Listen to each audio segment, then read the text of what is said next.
When I say this, I mean all this line art that's supposed to be white on black. So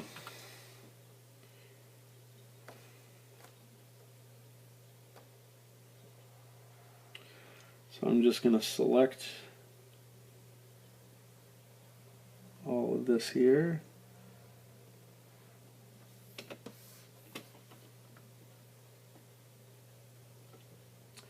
And I'm getting outside the lines. I don't care. I'm going to come back and affect it. I am on this layer that's done a color hold. I'm picking white. And, whoops. And I'm going to do a color hold with that, make it black. And then below that, I'm going to fill in black. So there we go. That's good. And I may change that to being a color a little bit down the road.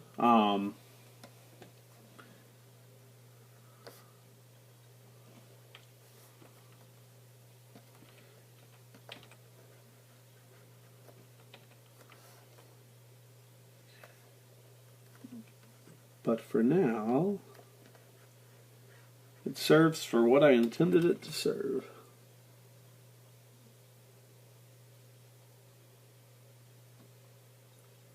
And probably with this one, the text is going to be red. Not 100%, but, you know, as long as it doesn't butt up against cat foot, which it might, I need to check and make sure that that's not the case, then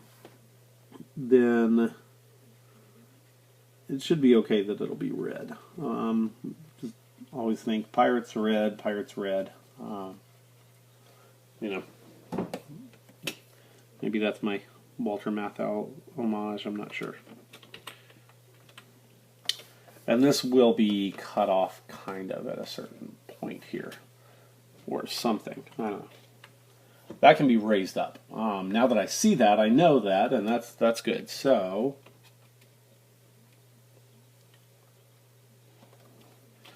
I'm gonna, just to be on the safe side,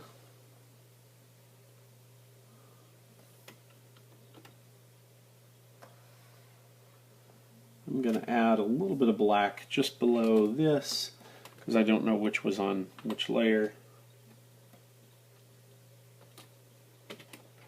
Now I'm going to merge these two.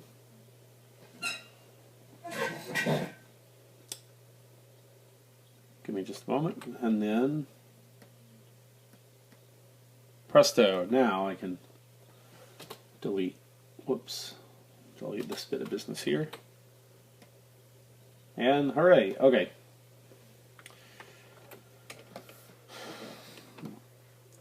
And I can go in and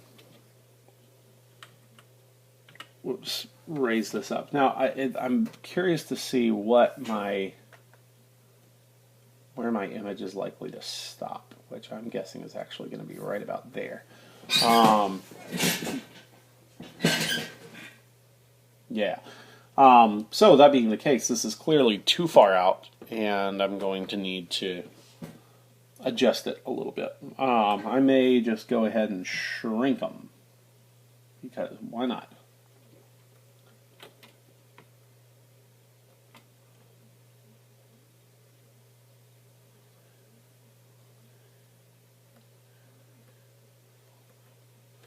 And let me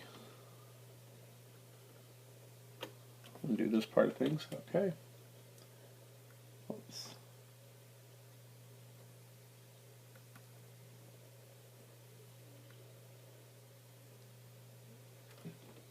There we go. That's not too bad. And now when I do fill in this lower area and determine where my image actually stops, as it were, then I'll be sitting pretty. Whoops. Okay.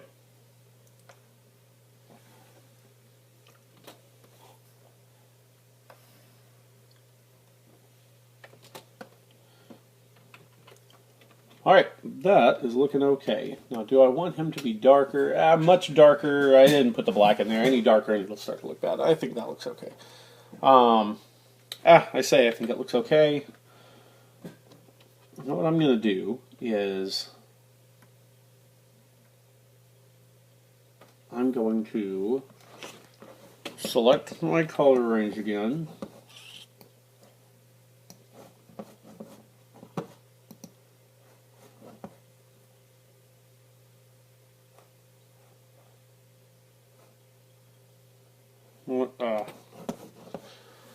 Okay.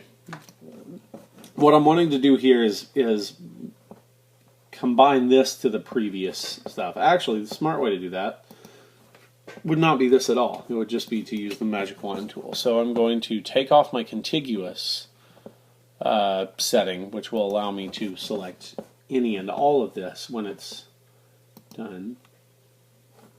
Okay, so now all of that lighter color is done there. And I'm going to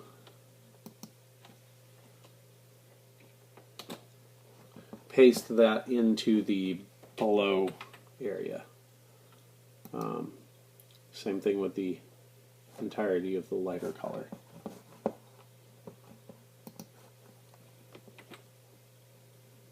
Whoops. Not what I meant to do. Oh, that lighter color may already be there, but I'm gonna grab it and do the same thing. So now all of that is in this, which means that in here I can delete everything.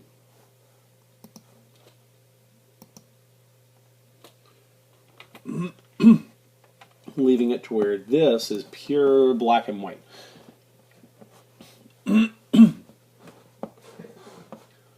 Okay. I won't be able to do the red because that's butting up against the red, but that's okay. All right, so I'm going to take Montero here.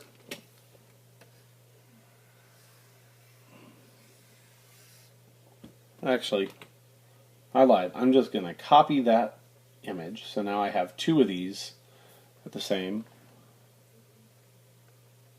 So I have two layers that are identical. I'm going to delete Catfoot from one of them. So now I have one that is just Montero, and that one that is just Montero is on the top. And I am going to do some adjustments to the colors. So I'm going to start out up here, go to Image, Adjustments, Desaturate, and now that's made that black and white, and now I'm going to pull it pretty heavily towards one color. So I think I'm likely to pull it towards a cooler color, so I'm going to bring it over into the blue. Some blue in there, some cyan, maybe a little bit of cyan. And you know, I am going to make it just a little bit darker. Whoops.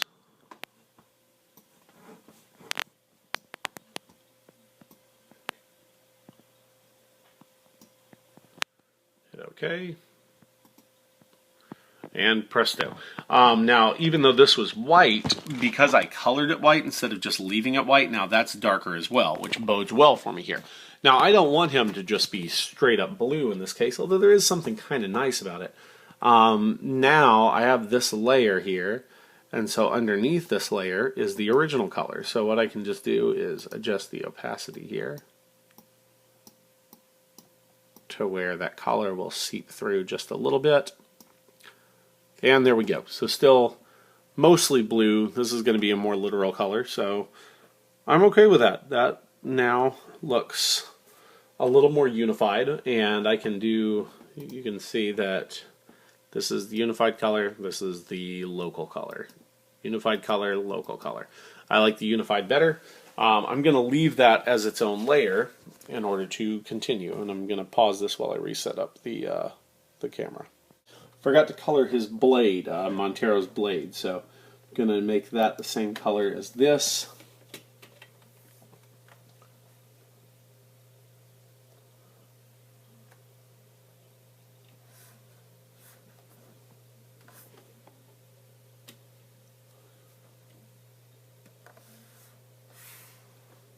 There we go. I'll throw that darker shade in there on the bottom. Oops.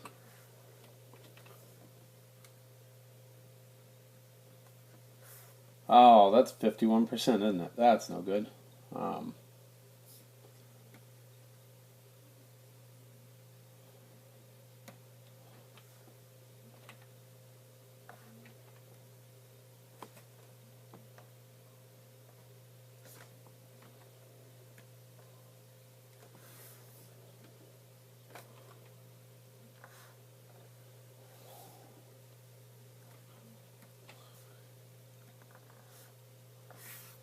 Okay, so now there's that blade.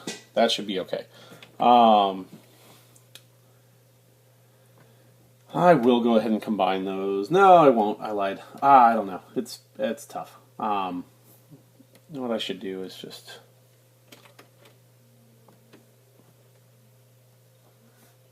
make a new one there. Oops. New one there. It's a new layer.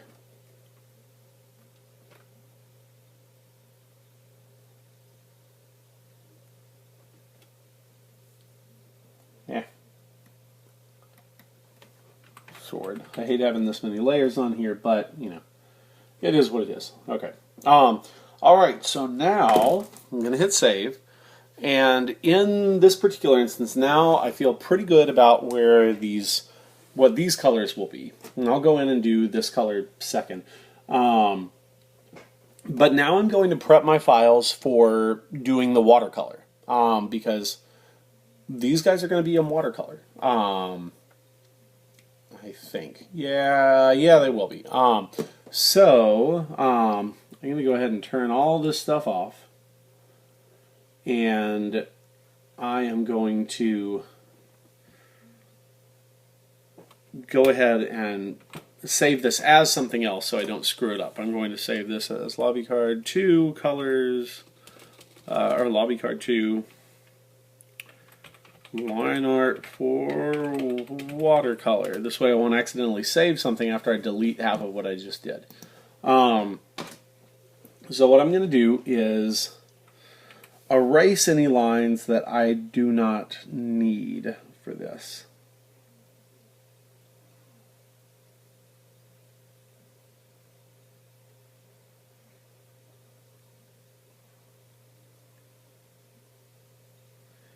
Which is a good chunk, because the fewer lines that I have in here...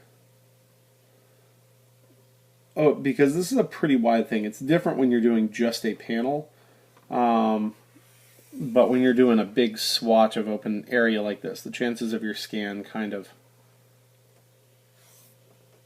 screwing up is pretty likely. In terms of things, you know, the paper flexing just a little bit to the point that it's going to be a little bit problematic. I'll make these a little bit bigger here, because I'm going to be printing this out in light blue, and so I don't want a whole bunch of color here. This, you'll get the idea once I do it. So this part's important to me. I've had some errors in the past where I've screwed this up, and so now I know better.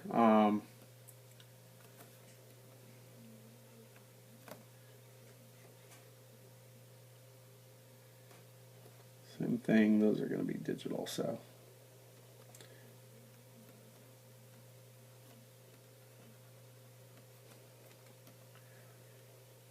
And actually, you know what? I think I'm going to do the ground digitally too. So I'm going to go ahead and just take out that ground. This will all make sense soon, I promise.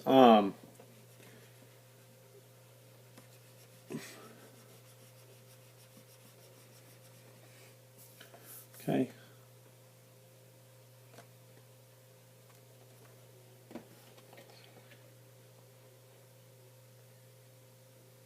Again, I'm going to be overlaying this, so the fewer lines that overlay the other one, the more likely I am to not have issues in lining them up, because, you know, these lines will start to curve as the water hits them. They'll scan, the angle won't be quite precise.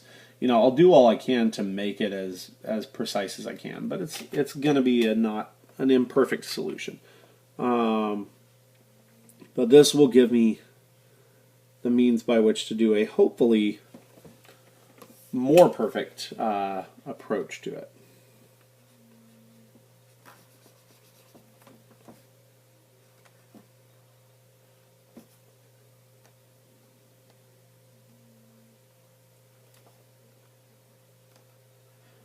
So again, I'm just going in, deleting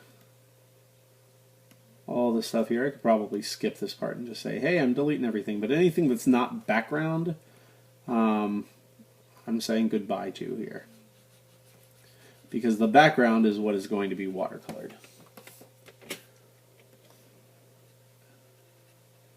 And I feel like it'll look good as a result.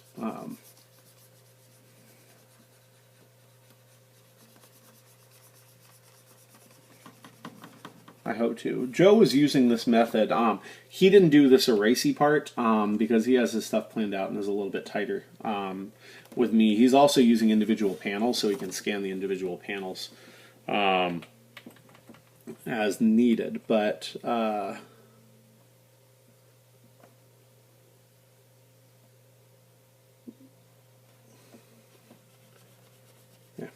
Just go ahead and hit all of that there. The only question is, will I have any clue what I'm drawing without all that additional information? I feel like I probably will. Okay. Okay, so that part is all done. So now I have my background drawinginess stuff. Although, yeah, it's not going to be the easiest. But if I look at my original art, I'll be able to know what's going on. Now, this is still going to print out pretty thick. So what I'm going to do at this point is I'm going to, and I'll hold it for this bit, I'm going to select the color range again, because selecting the color range is my bag. Select the color range. That's at 200. I click OK. So it's selected again, but now what I'm going to do is go to Select, Modify, and Contract. It's going to ask me how many pixels I want to contract by. I'm going to click 3. I'm going to hit OK.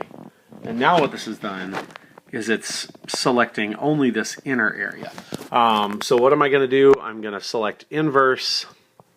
Now it's selecting everything except this inner area, and I hit Delete. And now it's minimized this line weight. While this line weight looks bad now, it's going to make it to where it's going to be easier to line things up because the chances of it bleeding out and getting a little bit clunkier are slimmer. Actually, could I go any slimmer with that? I might be able to. I'm going to go ahead and do that again. Just a teeny bit more, because the more that I can lose on that, the better off I'll be long run. I've discovered this by having issues with it. So I'm contracting again. This time I'm going to do by 1 pixel.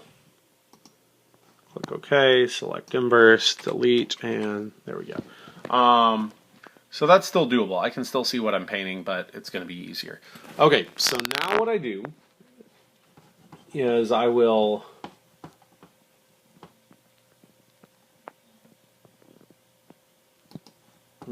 hit the lock button on there, and I'm going to pick my color. Okay, now I've just changed my my files to CMYK again, because in order to print this the way that I want to make it super black minus the black. So what for super black, it's 60, 40, 40, 100, 60 cyan, 40 magenta, 40 yellow, and then 100 black. But I'm going to do 60, 40, 40, 0. This is going to give me sort of a blue-green-gray color, and I'm going to use that line weight again. I've got that checked, and now it's this blue-green. And now I'm going to print this blue-green. So I've got a 13 by 19 printer. So I'm going to prep my file. I'm going to print at size. I am not changing my size here. Print my page setup. Do it like this.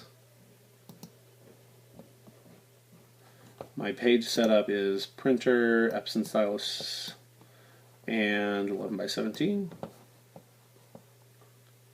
Center image. So now you can see that this is the binding box that it has, and I should be good. So I'm going to click print. Although first I'm going to make sure that I have some Bristol loaded in there. Dun dun dun!